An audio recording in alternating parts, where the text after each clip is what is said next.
আজি আহিলো ঠাই এখন বুকিং কৰিব মেনেজাৰৰ লগত কথা পাতি ঠাই এখন ফাইনেলি বুকিং কৰিয়ে দিলো। তাৰ পাছত বহুত জোৰেৰে ভোক লাগি আছিলে, আহিলো বাটাৰ চিকেন খাব। খাই যায় গাইজ বম মজা লাগিছে।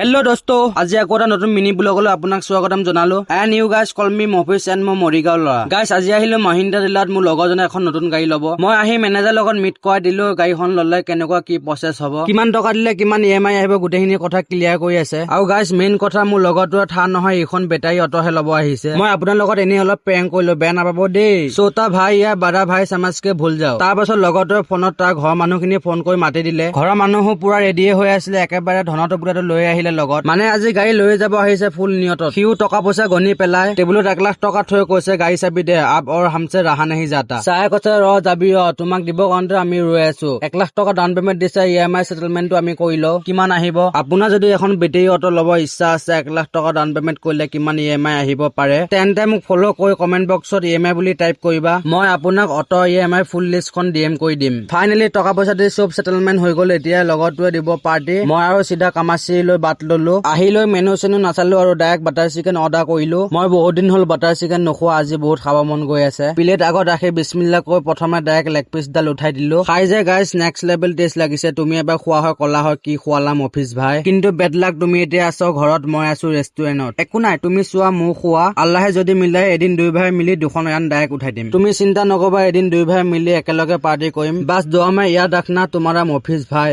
বা